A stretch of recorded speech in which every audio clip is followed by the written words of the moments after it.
పరిశుద్ధుడైన మా తండ్రి, నీకు వందనాలు, స్తోత్రాలు చెల్లిస్తున్నాము. ఇంతవరకు మీరు మా ఎడల కృపను చూపించారు, అందుని బట్టి వందనాలు. చెప్పబడిన సాక్ష్యముల్లో, అయా పాటల్లో మీరు మహిమ పొందినందుకు స్తోత్రాలు చెల్లిస్తూ ఉన్నాం. దేవాని దాసుడిగా నీ వాక్యమును ప్రకటించుటకు నీ పక్షమున నిలువబడిపోతూ ఉండగా ప్రభువా, మీరు మా అందరితో ఉండి మాట్లాడమని అడుగుచున్నాము తండ్రి. సాతానుకు సిగ్గును నీకు మహిమలోకి జరిగించమని అడుగుతున్నాం. ఇదిగో నాయన, వాక్యానుసారంగా వాక్యం వినినైనా వాక్యానుసారంగా ప్రజల నివాసం ఉన్నట్టుగా మీరు మాట్లాడమని అడుగుచున్నాము తండ్రి. ఏది చేసినా ప్రభువా, ఇదిగో నీ నామం మహిమపరచబడాలని, నీ నామం ఘనపరచబడాలని మీరు మా అందరితో మాట్లాడతామని మేము నమ్ముచున్నాము తండ్రి. అయా వాక్యము నీది, ప్రజల నీవారు విరిచి వడ్డించమని ప్రార్థన చేసుకుంటున్నాం. అయ్యా, మీరే ఉండి గొప్ప కార్యాలు జరిగించమని, వినబోతూ ఉండగా ప్రజలకినైనా వినగలిగిన శక్తిని, గ్రహించగలిగిన మనస్సును నీ బిడ్డలందరికీ మీరు అనుగ్రహించమని, ఇదిగో అల్లరి ఆత్మలను యేసుక్రీస్తు నామములో కొట్టివేయండి అయ్యా. ఇదిగో దేవుని ఆత్మ ప్రజల్లో నివసించినట్టుగా, దేవుని ఆత్మ ప్రజలను కమ్ముకునేటట్టుగా మీరు మాట్లాడమని అడుగుతున్నాం. నీకే స్తోత్రాలు చెల్లించుకుంటూ యేసుక్రీస్తు వారి నామం ప్రార్థన చేసి అడిగి వేడుకుంటున్నాము తండ్రి, ఆమేన్. మన రక్షకుడును యేసుక్రీస్తు వారి నామంలో మరి మీ అందరికీ వందనాలు. దేవుని వాక్యములో నుంచి మరి కొన్ని విషయాలని మనం ధ్యానం చేద్దాం. తంతులుగా యేసు ప్రభు కూర్చోమని చెప్పాడు. చెప్పిన తర్వాత ఆయన రెండు రొట్టెలను చిన్ని చేపలు పట్టుకొని ఆకాశం వైపు చూసి, సాయంకాలమైన 14వ అధ్యాయము ఎన్నో వచనం,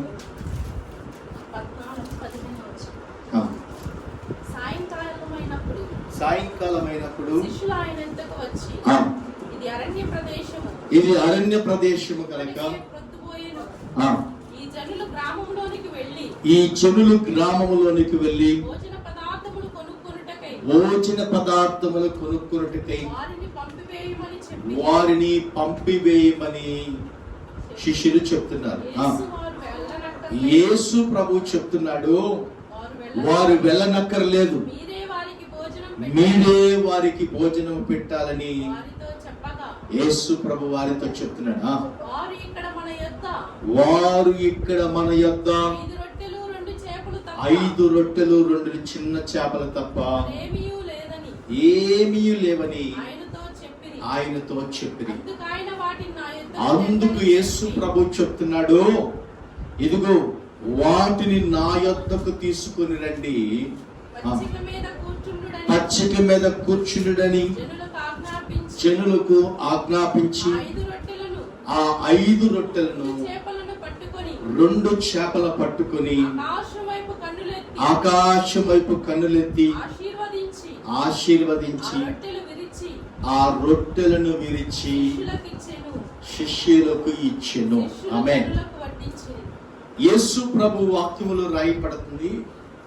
ఈరోజు మనతో ప్రభు మాట్లాడుతుంది ఏంటంటే, నీవు జనులకు ఆహారము పంచిపెట్టే రొట్టెగా యేసు ప్రభు చేతిలోనికి వెళ్ళాలంట. ఆమేన్. యేసు ప్రభు కోరుకుంది ఏంటంటే, తన శిష్యులు ఆహారము లేదు అని చెప్పారు. యేసు ప్రభు చెప్తున్నాడు, మీరే వారికి ఆహారం పెట్టాలి. ఎవరంట? యేసయ్య అక్కడ కాదు పెడుతుంది, శిష్యులు ఆహారం పెడుతున్నారు. అక్కడ శిష్యులు పెట్టమని యేసు ప్రభు చెప్తున్నాడు. అయితే ఒక విషయాన్ని మనం గమనిస్తే, యేసు ప్రభు చెప్పినట్టుగా శిష్యులందరూ కూడా 5,000 మంది ఉన్నారయ్యా. ఒక్కరు కాదు, ఇద్దరు కాదు, 5,000 మంది ఉన్నారు. ఆ 5,000 మందికి ఆహారం పెట్టాలంటే చాలా రొట్టెలు కావాలి మనకి అని యేసు ప్రభుతో చెప్పారు. యేసు ప్రభు అన్నాడు, మీ దగ్గర ఏమున్నది అని చెప్పగలే. ఒక చిన్న పిల్లవాళ్ళు లెగిచి, అయ్యా నా దగ్గర 2 చిన్న చిన్న చేపలు 5 రొట్టెలు. ఈ రెండేనయ్యా ఇంకేమి లేవని యేసు ప్రభువు చెప్పారు. చెప్తే ప్రభు చెప్పినట్టుగానే వారందరూ కూడా తంతులుగా కూర్చున్నారండి. అందరూ కూర్చున్న తర్వాత యేసు ప్రభు దగ్గరికి ఆ రొట్టెలు తీసుకుని వచ్చారంట. యేసు ప్రభు చేతిలోనికి ఆ రొట్టెలు పోయినాయంట. ఆమేన్. ఈరోజు ప్రభు వాక్కు వింటున్న నీవు, మన జీవితము ఆశీర్వదించబడాలి, మనం అనేకులకి ఆశీర్వాదకరంగా కనపడాలి, ఇదిగో మనము అనేకులు దీవించేటట్టుగా ఉండాలి, అనేకులకి ఆహారమును సమృద్ధిగా పెట్టేవారిగా ఉండాలి అంటే మొట్టమొదటిగా మనము యేసు ప్రభు చేతిలోనికి వెళ్ళాలంట. ఆమేన్. ఎవరైతే యేసు ప్రభు చేతిలోనికి వెళ్ళిన ఆ రొట్టెలను యేసు ప్రభు అంట ఆకాశము ఎత్తి వాటిని ఆశీర్వదించి విరిచాడంట.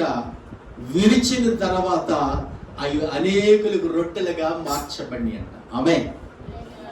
ఈరోజు యేసు ప్రభు చేతిలోనికి నువ్వు పోయిన తర్వాత ఎలా ఉండాలంటే విరవబడాలండి. ఏం చేయబడాలంట? విరవబడాలి.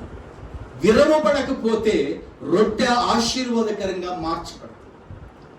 యేసు ప్రభు ఆ రొట్టెలు తీసుకొని విరిచిన తర్వాత ప్రజలకు వడ్డించమని యేసు ప్రభు చెప్పాడు.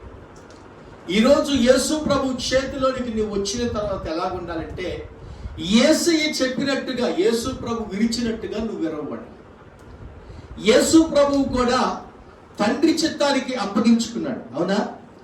తండ్రి ఎలాగా ఎలాగా శిక్షించాలని నిర్ణయించాడో, ఎలాగ ఆయన నలగొట్టాలని ఇష్టపడ్డాడో, ఎలాగ ఆయన విరవబడాలని ఇష్టపడ్డాడో, అలాగ ఇష్టపడటం వల్లే ఈరోజు మనకు రక్షణ దొరికిందండి. ఆమేన్.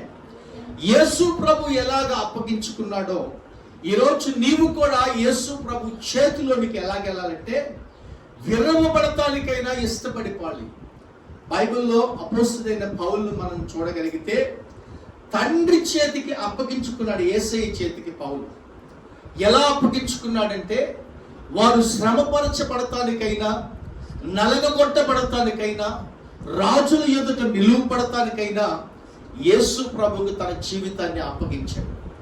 ఆయన చేతుల్లో ఆయన పెట్టిన తర్వాత జీవితము ఇక జీవించు వాడి నేను కాదు, క్రీస్తే నా యందు జీవిస్తున్నాడని పౌలు చెప్పాడు. ఆమేన్. హల్లెలూయా. ఈరోజు నీవు కూడా యేసు ప్రభు చేతిలోనికి పోతే, యేసు ప్రభు చేతిలోనికి నీ జీవితం పెడితే నీ ఇష్టానుసారంగా నడవలేము. మనం నడుస్తామా? మన ఇష్టం ఎక్కడా పనిచేయదు, మన తలంపులు ఎక్కడా పనిచేయవు, మన ఆలోచనలు ఎక్కడా పనిచేయవు. దేవుడు చెప్పినట్టుగా నడవటానికి ఇష్టపడతాం, మలచబడతామంట. యేసు ప్రభు కూడా ఆ రొట్టెలు పట్టుకొని విరిచినప్పుడంట మలచబడి దేవుని కొరకు ఇష్టంగా జీవించారు. ప్రజలందరూ ఆహారంతో అలమటించిపోతున్నారు, ప్రజలందరూ రక్షణ లేక వేతన పడుతున్నారు, ప్రజలకు విమోచన తెలియట్లేదు. నీవు రొట్టెగా ఆహారముగా మార్చబడవలసిన నీవే ప్రజలకి విరవబడకుండా నీ జీవితాన్ని అంతే ఉంచుకుంటే ప్రజలు దీవించబడలేరు, ప్రజలకు ఆహారం తీర్చబడదు. యేసు ప్రభు అదే చెప్పాడు, అవి నా యొద్దకు తీసుకుని రండి. యేసు ప్రభు చేతిలోనికి పోయిన తర్వాత అవి విరవబడి, ఈరోజు మన జీవితాలు కూడా ప్రభు చేతిలోనికి అప్పగించుకోవాలని. అప్పగించుకోవడం అంటే ఒక రోజు 2 రోజులు కాదండి, బ్రతుకు దినములన్నీ కూడా ఆయనకి ఇష్టం వచ్చినట్టుగా జీవించటమే అప్పగించుకోవడం. ఆమేన్. యేసు ప్రభువుతో పాటు పౌలు అక్కడ ఒక మాట రాసి ఉంటుంది, చదువుతారా? అపోస్తల కార్యములో వాళ్ళు పుతోననే దయ్యం పట్టిన చిన్న దాని దగ్గరికి వెళ్ళినప్పుడు వారిని బెత్తములో పెట్టి కొట్టారు అని ఉంటుంది. అక్కడ చదవండి.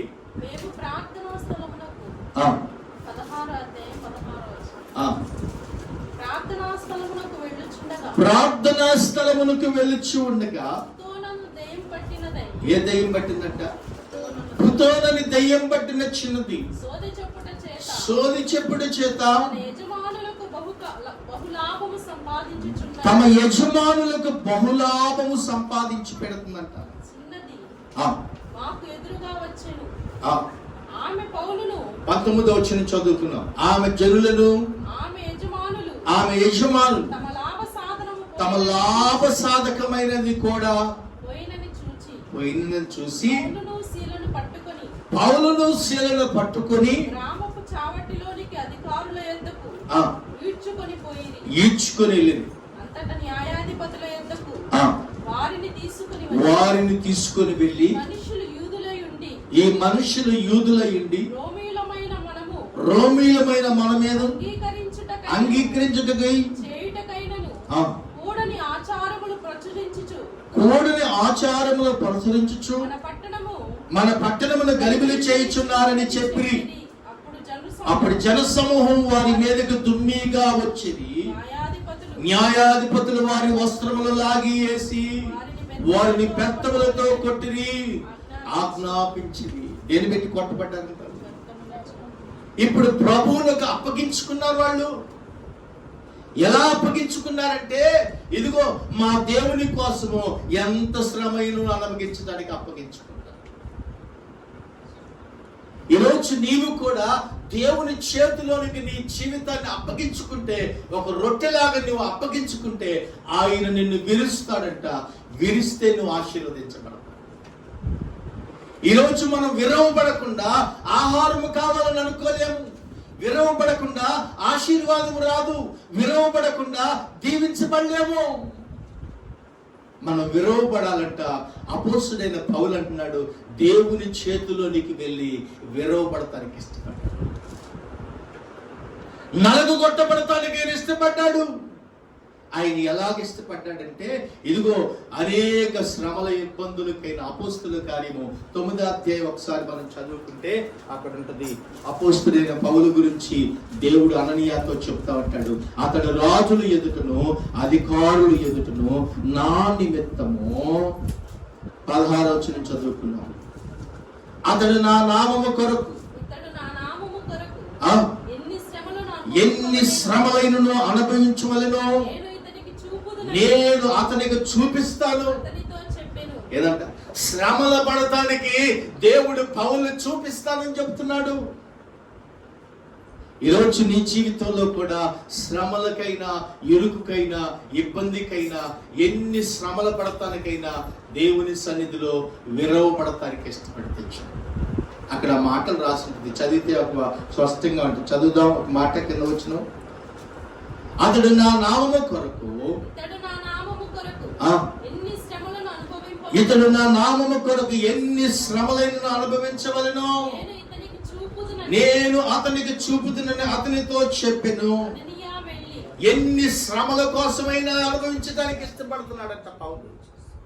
ఈరోజు మన జీవితంలో కూడా యేసు ప్రభు చెబుతున్నాడు, ఎన్ని శ్రమలకైనా అప్పగించబడటానికి వదులుకోవద్దు. దేవుని ఆత్మ మనతో మాట్లాడుతుంది. ఎన్ని శ్రమలకైనా సరే పౌలు తన జీవితాన్ని అప్పగించుకున్నాడు. అప్పగించుకున్న దేవుని కంట రొట్టెగా విరవబడటానికి ఇష్టపడతాడు. నీవు ఆశీర్వదించబడాలి. దేవుడు అంటున్నాడు, నీవు ఆశీర్వదించబడాలి అంటే నీవు నా చేతిలోనికి రావాలి. యేసు ప్రభు చేతిలోనికి వెళ్తేనే ఆయన నిన్ను వాడుకోవటానికి ఇష్టపడతాడు. యేసు ప్రభు చేతిలోనికి వెళ్తేనే ఆయన విరవటానికి ఇష్టపడతాడు. యేసు ప్రభు చేతిలోనికి వెళ్తేనే నువ్వు ఆయన ఆశీర్వదించిన రొట్టెలని. ఆమేన్. నువ్వు ఆశీర్వదించబడాలంటే యేసయ్య చేతిలోనికి వెళ్తే, విరవబడితే నువ్వు ఆశీర్వదించబడతావు. నేను కూడా యేసు ప్రభు చేతిలోనికి వెళ్లకుండా నన్ను దీవించు ప్రభు అని ఎన్నిసార్లు ప్రార్థన చేసినా, ఎన్నిసార్లు దేవునికి ఇష్టంగా మనం నడవకపోతే ఆయన దీవించలేదు. చూడండి, పౌలంట ఎన్ని శ్రమలకైనా ఇబ్బందులకైనా ఇష్టపడటానికంట పౌలు దేవుడు ఎంచుకున్నాడు. ఎంచుకున్న దేవునికి పౌలంట నమ్మకంగా జీవించాడు. నమ్మకం. ఈరోజు పౌలు అంటాడు, నేను క్రీస్తును పోలి నడుచుకున్నాను. పౌలు చెప్తున్నాడు, నేను క్రీస్తును పోలి నడుచుకుంటున్నాను. మరి నువ్వు ఎవరు పోలి నడుస్తున్నావు? సంఘములో నువ్వు ఎవరికి మాదిరిగా కనపడుతున్నావు? కుటుంబంలో నీ బిడ్డలకు ఎలాగ మాదిరిగా ఉన్నావు? సమాజంలో నువ్వు ఎలాగ మాదిరిగా కనపడాలి? ప్రభువు చెప్తున్నాడు, అనేకులకు మాదిరిగా పౌలు జీవించినట్టుగా యేసుక్రీస్తు కూడా ప్రజలకు మాదిరి చూపించి వెళ్ళాడు లోకంలో. ఆయన మాదిరి కనపరచుకున్న ఎక్కడ ఆయన చెప్పలేదు. ఆయన ఏది చెప్పినా సరే ఒక మాదిరి కనపరిచాడు అందరికీ. ఆ మాదిరి పౌలు అనుసరించి నడిచాడు. అదే పౌలు అంటున్నాడు, నేను క్రీస్తుని పోలి నడుచుకుంటున్నాను. ఈరోజు నువ్వు ఎవరిని పోలికలు చేసుకొని నడుస్తున్నావు? యేసైనా, మనుషులున్నా, లోకములో ఉన్న ఫ్యాషన్? యేసు ప్రభువును పోలి నడిస్తే మనం దేవుని వాక్యం చదువుతుంది. యేసు ప్రభువును పోలి నడవాలని ప్రభు వాక్యం చదువుతుంది. అందుకే అక్కడ అంటున్నాడు, విరవు పడాలి ఈరోజు ప్రభు వాక్యం వచ్చాక. నలగొట్టబడటానికైనా ఇష్టపడిపోవాలి. ఒకరోజు పౌలు ఎత్తుకెళ్ళి ఊరు బయట ఎలపల విసిరేశారంట, చచ్చిపోయాడు. ఏం చేశారంట? ఊరు వెలపల విసిరేశారు.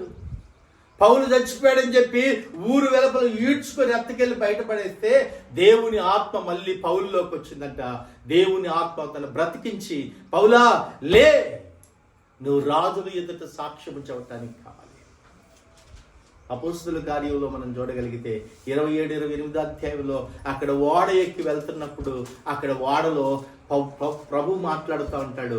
పౌలు వాడంతా అలల చేత కొట్టబడుతున్నప్పుడు దేవుడు ఆత్మ పౌలుతో మాట్లాడు, పౌలా నేను నీకు తోడై ఉన్నాను, నువ్వు రాజుల ఎదుట, అగ్రిప్ప ఎదుట నువ్వు ఎలాగ సాక్ష్యం చెప్పావో అనేకుల ఎదుట కూడా నువ్వు సాక్ష్యం చెప్పడానికి నిలువబడాలి.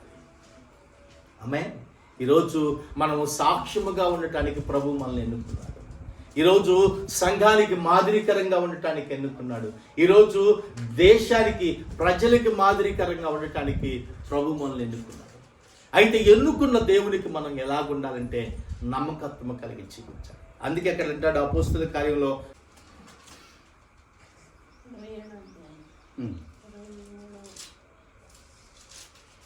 ఇప్పుడైనను ధైర్యం తెచ్చుకునుడని మమ్మల్ని వేడుకొనుచున్నాను. ఓడకే గాని మీలో ఎవని ప్రాణమును హాని కలుగదు. 22 అప్పుడైనను ధైర్యము తెచ్చుకొని మిమ్మల్ని వేడుకొనుచున్నాను, ఓడకే గాని మీలో ఏ ప్రాణములకు హాని కలగదు. నేను ఎవని వాడను, ఎవరిని సేవించుచున్నాను. ఆ మాటలు చూడండి. నేను ఎవని వాడునో, నేను ఎవరిని సేవించుచున్నాను. ఆ దేవుని దూత గడిచిన రాత్రి నా యొద్దకు వచ్చి, పౌలా నువ్వు భయపడకు, నీవు కైసరు ఎదుట కూడా నిలువవలసి ఉన్నది, జాగ్రత్త, ధైర్యం తెచ్చుకో. కింద వచ్చిన కూడా చదువు. ఇదిగో నీతో కూడా ఓడలో ప్రయాణమైపోవచ్చున్న వారు అందరినీ దేవుడు నీకు అప్పగించి ఉన్నాడు, అనుగ్రహించి ఉన్నాడు. ఆమేన్. హల్లెలూయా. నీవెక్కడుంటే ప్రజలు నిన్ను అప్పగించేటట్టుగా చేస్తాడు, ప్రజలు నీకు అప్పగించబడేటట్టుగా. పౌలు ఓడ ఎక్కి వెళ్తున్నప్పుడు, ఓడలో నివాసం ఉంటున్నప్పుడు పౌలుతో దేవుని ఆత్మ మాట్లాడుతుంది, పౌలా ఇదిగో ఈ ఓడలో ఉన్న వారందరినీ నేను మీకు అప్పగిస్తున్నాను, భయపడగాకు, ఏ కీడు ఈ ఓడకు సంభవించదు, ఒక్క ప్రాణము కూడా నష్టపోదు. ఆమేన్. హల్లెలూయా. ఈరోజు దేవుని వాక్యం వింటనే నీవు దేవుని చేతిలోనికి వెళ్ళిన నీవు, విరవబడుతున్న నీవు, అనేకులు నష్టపోకుండా నీవుంటే దేవుడు నిన్ను దీవిస్తూ ఉంటాడు. ఆమేన్. బైబిల్ చెప్తున్న వాక్యములో ఇదిగో అక్కడంట ఒక ఆయన ఉన్నాడు. ఓడ ఎక్కి దేవుడు యోనా నినివే పట్టణానికి వెళ్ళమంటే, ఇదిగో నినివే పట్టణానికి వెళ్లకుండా తర్షీషు పట్టణానికి వెళ్తున్నాడు. ఎవరు? యోనా. నినివే పట్టణానికి దేవుడు వెళ్ళమని చెప్పాడు. తను తర్షీషుకి వెళ్తున్నప్పుడు ఓడ ఎక్కి కేవు ఇచ్చి ఓడ ఎక్కినప్పుడు ఆ ఓడంట తుఫాను చేత కొట్టబడి అలల చేత కొట్టబడుతుంది, సముద్రం అంతా పొంగుతుందంట. అక్కడ అంటాడు యోనా, అక్కడ రాసుంటుంది, నన్ను ఎత్తి సముద్రములో వేయండి. ఆమేన్. హల్లెలూయా. ఒక దైవజనుడండి, ఒక దేవునితో మాట్లాడే వ్యక్తి అండి. ఆ వ్యక్తితో దేవుని ఆత్మ మాట్లాడుతుందంట. ఏం మాట్లాడుతుందంట? ఇదిగో నన్ను వెత్తి సముద్రములో పడవేయండి. నువ్వు దేవుని చేతిలోనికి వెళ్ళకపోతే నీకై నువ్వు శ్రమలు తెచ్చుకుంటావు, నీతో ఉన్న వారికి కూడా శ్రమ కలిగేటట్టు చేస్తావు. పౌలు తనతో ఉన్న వారికి శ్రమలు లేవు. తనతో ఉన్న వారికి ఏం దొరికిందంటే ఒక్క ప్రాణము కూడా నష్టపోకుండా దేవుడు కోరుకున్నాడు. యోనాతో ఉన్న ప్రజలంట సరుకులన్నీ సముద్రంలో పడవేశారు, ఆహారం లేక అల్లాడిపోయే స్థితిలోకి తీసుకున్నారు. ఓడంతా తేలిక చేశారు, తుఫాను అలజడు రేగుతుంది, ఓడని కంట్రోల్ చేయలేకపోతున్న నావికులు యోనా అంటున్నాడు, అయ్యా నన్ను ఎత్తి సముద్రంలో పడేయండి, ఈ పొంగు ఆగిపోయింది. ఆమేన్. ఏమంటున్నాడండి? నన్ను ఎత్తి సముద్రంలో పడేయండి. ప్రభు ఆత్మ నీతో మాట్లాడుతుంది. ఇదిగో నిన్ను సముద్రంలో వేయటానికి దేవుడు పిలవలేదు, ఆయన చేతిలోనికి వెళ్ళి విరవబడి ఆశీర్వాదకరంగా ఉండాలని దేవుడు కోరుకున్నాడు. నీతో ఉన్న ప్రజలు క్షేమంగా ఉండాలని కోరుకున్నాడు. నీతో ఉన్న ప్రజలు ఆశీర్వదించబడేటట్టుగా ఉండాలని కోరుకున్నాడు. నీవు ఆశీర్వాదకరంగా నువ్వు ఉంటే నీతో ఉన్నవారు కూడా ఆశీర్వదించబడతారు. నీవు దేవుని మాట వినకుండా వెళ్తే నీతో ఉన్నవారు కూడా శ్రమపరచబడడానికి ఇష్టపడుతున్నారు. అందుకే ప్రభు ఆత్మ మనతో మాట్లాడుతుంది. ఇదిగో దేవుని వాక్యములు రాయబడుతుంది. పౌలుతో దేవుడు మాట్లాడుతున్నాడు. ఇతను నా కొరకు ఎన్ని శ్రమలైనా అనుభవించడానికి ఇష్టపడతాడు. ఆమేన్. ఎవరు లేక ఒంటరినై అందరికీ నే దూరమై అనాథగా మిగిలాను, నీవు రావా యేసయ్యా, నీవు రావా యేసయ్యా, రావా యేసయ్యా, నీవు రావా యేసయ్యా. ఎవరు లేక ఒంటరినై అందరికీ నే దూరమై, ఎవరు లేక ఒంటరినై అందరికీ నే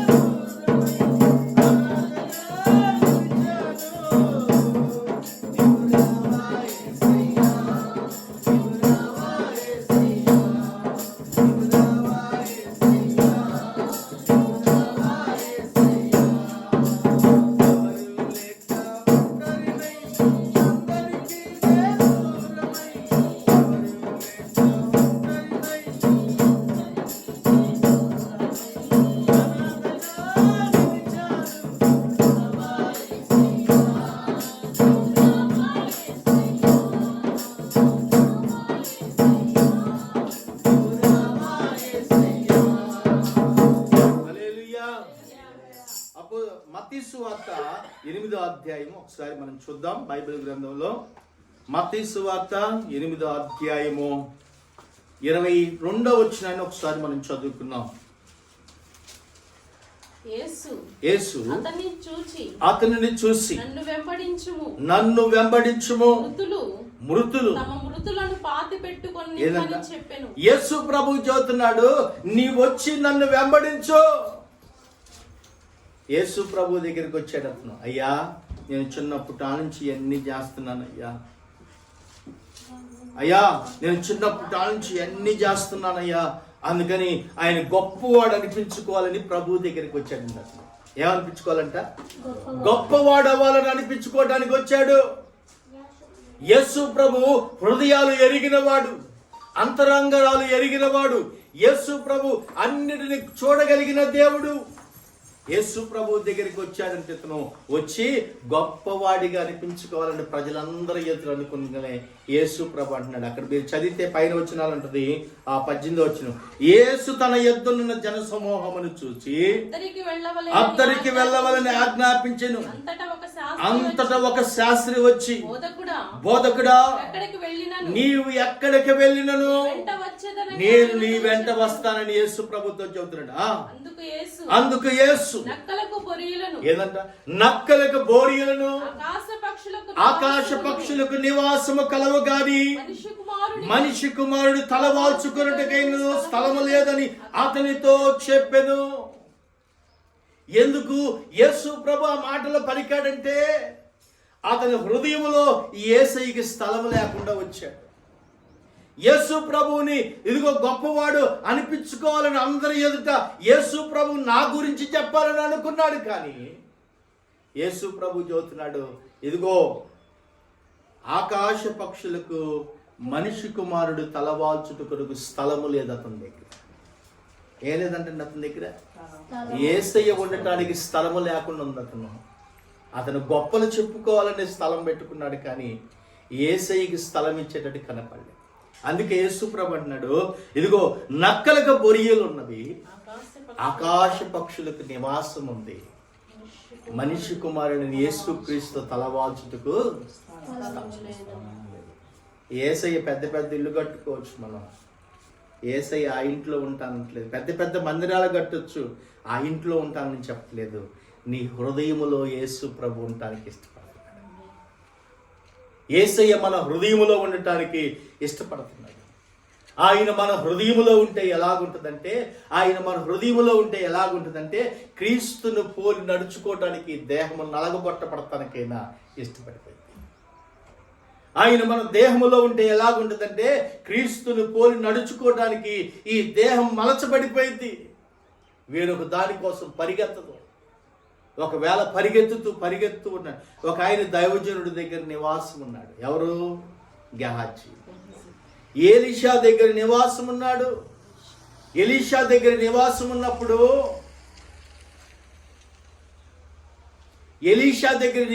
ఉన్నప్పుడు గెహాజీ అంటాడు, ఎలీషాతో పాటు నడుస్తూ ఉంటాడు. అక్కడ దేశంలో నుంచి ఒక ఆయన వస్తాడు, కుష్ఠరోగి. ఎవరు? నయామాను అనే ఒక వ్యక్తి వస్తాడు. ఆ వ్యక్తితో దేవుడు మాట్లాడుతూ ఉంటాడు. ఇదిగో నయామాను వచ్చి, రాజుగారు వచ్చాడయ్యా, మీ దైవజనుడు వచ్చి మా యజమానుడు బాగు చేయమని చెప్పగానే ఆయన అంటాడు, లోన్ నుంచి బయటికి రాకుండే పోయి యోర్దాను నదిలో 7 సార్లు మునగమను, రాగం పోయిద్దని చెప్పాడు. అంతేనా చెప్పింది? అంతేనమ్మా? అంతే. యోర్దాను నదిలో మునగమని చెప్పాడు. దైవజనుడు చెప్పినట్టుగా దైవజనుడు దేవునికి అప్పగించుకున్నాడు. దైవజనుడు దేవుని చిత్తానికి అప్పగించుకున్నాడు కనుకనే ఆ దైవజనుడు చెప్పినట్టుగానే యోర్దాను నదిలో మునగటానికి వెళ్తున్నాడు. యోర్దాను నదిలో మునిగాడు. పసిపిల్లల దేహం వలె బాగా సుందరంగా వచ్చింది దేహము. వ్యాధంతా పోయింది. అయ్యా వచ్చి నేను బాగుపడ్డానయ్యా, ఇదిగో ఈ ధనము ధాన్యాలు తీసుకోమని చెప్పాడా? దైవజనుడు తీసుకున్నాడా? తీసుకోలేదు. అయ్యా ఏమి నాకొద్దు, నువ్వు వెళ్ళిపో మీ దేశానికి అని చెప్పాడు. వెళ్ళిపోతున్నాడు. గెహాజీ అయి చూశాడు. ఏం చూశాడమ్మా? గెహాజీ అయి చూశాడు. ఆశపడి ఇదిగో నయామానుతో పోయి రథాలు పరిగెత్తుతుంటే ఆ రథాలు అమ్మట పరిగెత్తి ఆపి, అయ్యా మా దైవజనుడు వద్దన్నాడు కానీ నేను వద్దంటానా? ఏమన్నాడు? మా దైవజనుడికి అవి తీసుకోవడానికి మనసు లేదు. ఈ రోజుల్లో ఇదిగో వద్దన్నది దైవజనుడు నువ్వు చేయగలిగితే ఆశీర్వాదం నువ్వు పోగొట్టుకుంటున్నావు, దీవెనను పోగొట్టుకుంటున్నావు. ఇదిగో దైవజనుడు చెప్పినట్టుగా నువ్వు జీవించగలిగితే ఆశీర్వదించబడటానికి దేవుడు చేస్తే దైవజనుడి దగ్గర అమ్మటే ఉంటున్నాడు. గెహాజీ ఆశీర్వాదాన్ని పోగొట్టుకోవటానికి పరిగెత్తాడు. దైవజనుడు చూశాడు. గెహాజీని అడిగాడు, అయ్యా ఎక్కడికి వెళ్ళావు నాయనా నువ్వు అని అడిగితే అక్కడ అంటాడు దైవజనుడితో, నేను ఎక్కడికి పోలేదు దైవజనుడా, నేను ఎక్కడనే ఉన్నాను. ఆమేన్. నేను ఇక్కడే ఉన్నాను.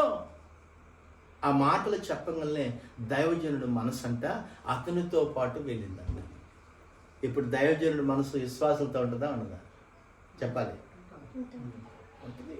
నిజముగా ప్రార్థన చేస్తే దైవ సేవకుడు నిజముగా దేవుని కొరకు ప్రార్థన చేస్తావంటే నువ్వు ఎక్కడ ఏం చేస్తుందో కూడా దైవజనుడు తెలిసిపోయింది. ఇది ఆత్మతో మాట్లాడుతున్నటువంటి సత్యం. దేవుని ఆత్మ దైవజనుడితో మాట్లాడుతుంది. దైవజనుడు వెళ్ళిన తర్వాత అంటాడు, ఇదిగో గెహాజీ ఎలీషా ఎదుట నిలువబడిన తర్వాత దైవజనుడు చెప్పాడు, నా మనస్సు నీతో కూడా వచ్చిందిగా గెహాజీ. నయామాను రథాలమ్మట పరిగెత్తి పనివాడిని తీసుకెళ్ళి మూటలు ముందు మోపించుకొని ఇంట్లో పెట్టొచ్చావు కదా. తెలీదా దైవజనుడికి? దేవుడు మనల్ని అక్కడ కింద వచ్చిన వాళ్ళు రాసి ఉంటుంది. 2వ రాజుల గ్రంథము 5వ అధ్యాయం. అక్కడ మాట అంటాడు,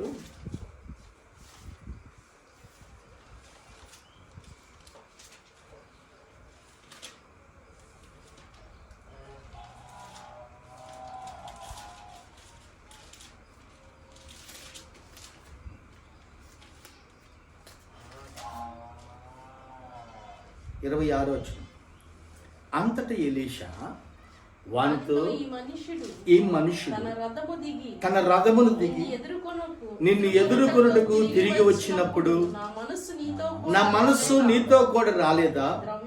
ద్రవ్యములను వస్త్రములను, ఒలీవ చెట్లను, ద్రాక్ష తోటలను, గొర్రెలను, ఎడ్లను, దాసీలను సంపాదించుకొనుటకు ఇది సమయమా? ఏమండి, ఇది సమయమా? అందరికి పంచి పెట్టారు అని ఉంటుంది. అక్కడ ఉందా బైబిల్లో? చదవండి, ఆ మాట మనం చదువుకున్నాం. మత్తయి సువార్త 14వ అధ్యాయం.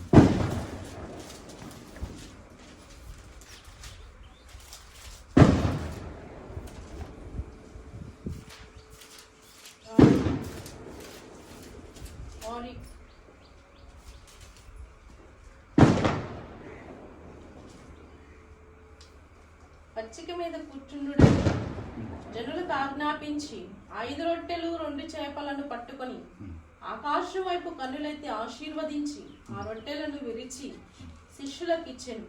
శిష్యులు జనులకు వడ్డించెను. వారందరూ తిని తృప్తి పొందిన తరువాత మిగిలిన ముక్కలు 12 గంపల నిండా ఎత్తిరి. స్త్రీలను, పురుషులు, పిల్లలను గాక తినిన వారు ఇంచుమించు 5,000 మంది. ఎన్ని వేల మంది తిన్నారంటమ్మా? 5,000 పురుషులు తిన్నారంట. దేవుని వాక్యంలో రాయబడుతుంది, అంతమంది తిన్నా కూడా ఇంకా మిగిలినాయి అంట. ఇంకా మిగిలినాయి అంట. ఈరోజు నీ ఇంట్లో ఎంతమంది వచ్చి తిన్నా కూడా అంత సమృద్ధి కలిగి ఉండాలి. ఆమేన్. ఎన్ని వేల మందికైనా ఆహారం పెట్టే ఇల్లుగా మనం మార్చబడాలి. ఎంతగా దేవుని వాక్యం చెప్తుందంటే, ఇదిగో 5,000 మంది తిన్నారంట. 5,000 మంది తిన్నా కూడా అంట ఇంకా గంపలకు ఎత్తి పెట్టేటట్టు చేశాడు. ఎందుకు అంటే యేసు ప్రభు ఆ రొట్టెల యేసు ప్రభు చేతిలోనికి వెళ్ళినవి, అవి విరవబడ్డాయి, అవి ఆశీర్వదించబడ్డాయి. ఈరోజు నీవు కూడా యేసయ్య చేతిలోనికి వెళ్ళి నీ జీవితాన్ని విరిస్తే నువ్వు ఆశీర్వదించబడతావు. యేసు ప్రభు చేతిలోనికి వెళితే అది ఎటువంటి పాడైపోయిన గిన్నె అయినా సరే ఆయన బాగు చేయగలుగుతాడు. గిన్నె పాడైపోయిందండి, హృదయం పాడైపోయింది, అది చెడిపోయింది, దాన్ని బాగు చేయగలిగిన వాడు యేసుక్రీస్తు. చేతులు బాగలేవండి, హ్యాండ్స్ తీసి హ్యాండ్ పెడుతున్నారు. ఇప్పుడు గుండె తీసి గుండె పెడుతున్నారు, కళ్ళు తీసి కళ్ళు పెడుతున్నారు, చేతులు నరాలన్నీ తీసి మళ్ళీ సర్జరీలు చేస్తున్నారు. కానీ మనసును మార్చగలిగిన యేసయ్య ఏ సర్జరీ కుదరదు, అది యేసు ప్రభు అక్కడే చేయగలుగుతాడు. ఏ గొర్రెగా ఉన్నాడు, వదుకుతే పడి గొర్రెవలే బొచ్చు కచ్చురించి వాని ఎదుట మౌనముగా ఉండే ఆయన నలుగొట్టబడుటకు తండ్రికి ఇష్టమాయను. ఇప్పుడు ప్రభు చేతికి వెళ్ళిన తర్వాత ఆయన నలగొట్టచ్చు, విరవచ్చు, ఆయన ఏదైనా చేయొచ్చు. ఆయన చేతికి మన జీవితాన్ని అప్పగించుకుంటే ఆశీర్వదించబడతాం. ఆమేన్. ఈరోజు ప్రభు అదే చెప్పాడు, అందరూ తిన్నారంట, అవన్నీ గంపలకు ఎత్తారని వాక్యం చదువు. నా మాట చదువుకొని ముగించుకున్నాం. వారందరూ తిని తృప్తి పొందిన తరువాత మిగిలిన ముక్కలు 12 గంపల నిండా ఎత్తిరి. ఎన్ని గంపల కంటే? 12 గంపలు. ఎందుకని ఒక గంప తగ్గించలేదు? చెప్పండి.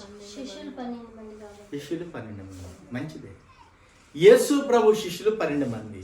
మరి యేసు ప్రభు కూడా ఉన్నాడు వాళ్ళతో. ఆయన యేసు ప్రభు ఆయన అందరంట ముక్కలుగా చేర్చబడిపోయారు. ఆయన యేసు ప్రభు పెద్ద రొట్టెగా ఉన్నాడు. ఆ రొట్టెని యేసు క్రీస్తు. అందుకే మనం మా కొరింథీయులకు రాసిన పత్రికలో ఆయన నా శరీరము తిని నా రక్తము త్రాగువాడు నిత్య జీవం కలిగిన వాడు.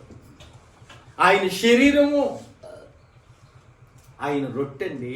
ఆయన చేతిలోనికి వెళ్ళినప్పుడు మనల్ని ప్రభు విరుస్తాడు.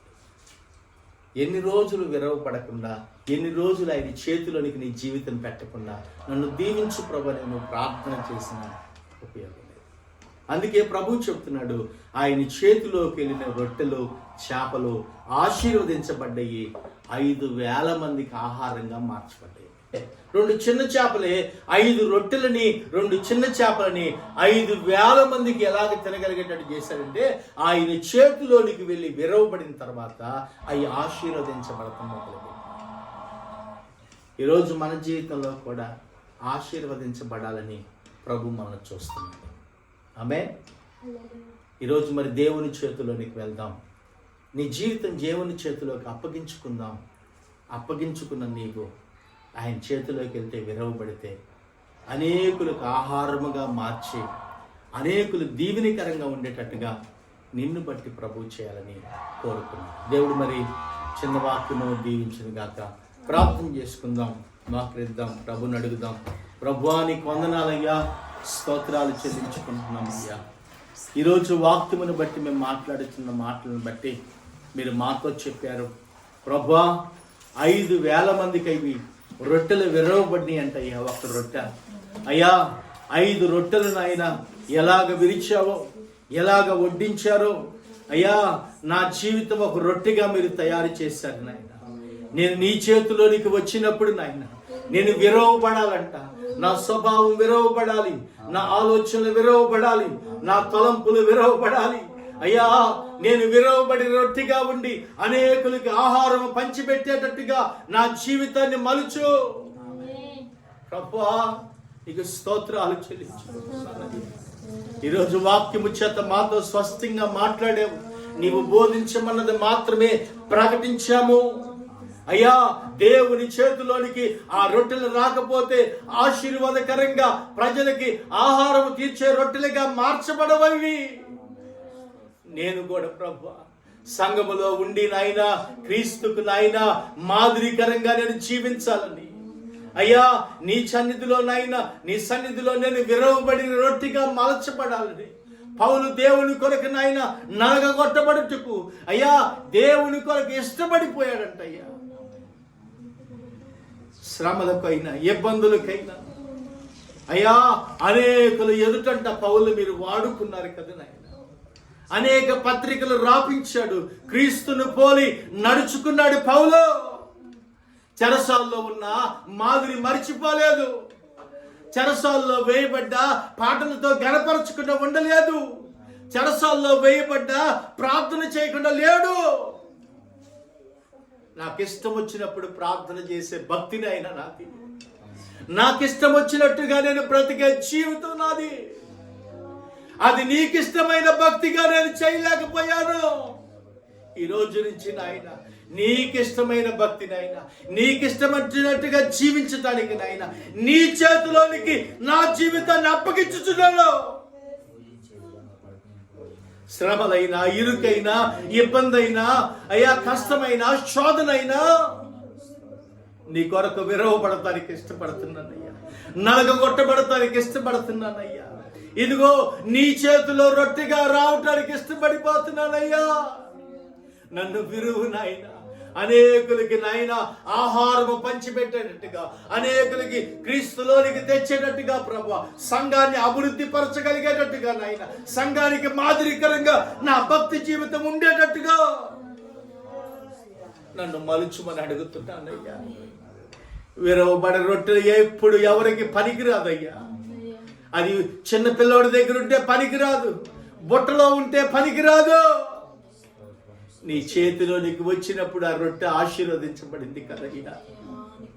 ప్రభువా, నా జీవితం నా చేతుల్లోనే పెట్టుకొని నడుచుకుంటున్నాను. నాకు ఇష్టం వచ్చినట్టుగానే నడుచుకుంటున్నాను. నా తలంపుల ప్రకారంగానే పరిగెత్తుతున్నానేమో ప్రభువా. నీకు ఇష్టమైన పాత్రగా నేను బ్రతకటానికి నన్ను వాడుకో అయ్యా. ఏది ఉండకూడదు నాయన, ఏది మా జీవితాల్లో కనపడకూడదు ప్రభువా. ఇదిగో క్రీస్తు శరీరమును ధరించుకొని పౌలు చెప్పినట్టుగా నాయన నేను క్రీస్తును పోలి నడుచుకుంటున్నానని చెప్పినట్టుగా సంఘములో నాయన నేను క్రీస్తును పోలి నడుచుకునేటట్టుగా నన్ను తయారు చేయ. క్రీస్తును పోలి జీవించేటట్టుగా తయారు చేయమని అడుగుతున్నాను అయ్యా. వాక్యం విన్నారు ప్రజలు అయ్యా, వాక్యానుసారంగా బ్రతకటానికి సహాయం చేయండి. దేవుని చేతిలోనికి వచ్చిన రొట్టెగా మలుచున్నాయన బిడ్డలు. ఏ అక్కర్లున్నాయో, ఏ ఇరుకున్నదో, ఏ సమస్యలున్నాయో, ఏ రోగముతో బాధపడుతున్నారో, ఏ ఇబ్బందులో చిక్కుబడిపోతున్నారో, క్రీస్తు శరీరముగా మార్చబడి నలగగొట్టబడలేకపోతున్నారో వాటన్నిటిలో నుంచి విడిపించిన ఆయన నీ గాయపడిన హస్తముతో నీ బిడ్డలు మీరు ముట్టండి.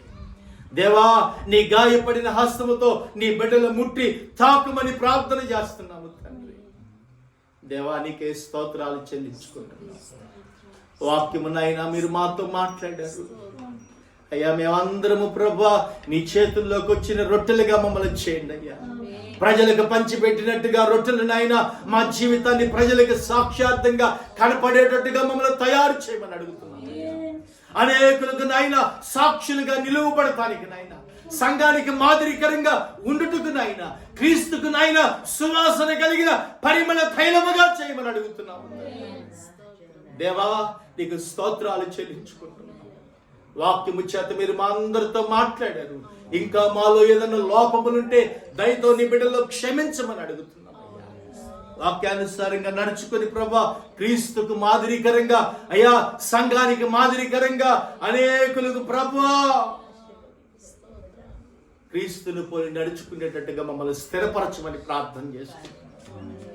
నీకు మాత్రం మహిమ చెల్లించుకుంటూ యేసుక్రీస్తు వారి నామములో ప్రార్థన చేసి అడిగి వేడుకుంటున్నాము తండ్రి. ఆమేన్.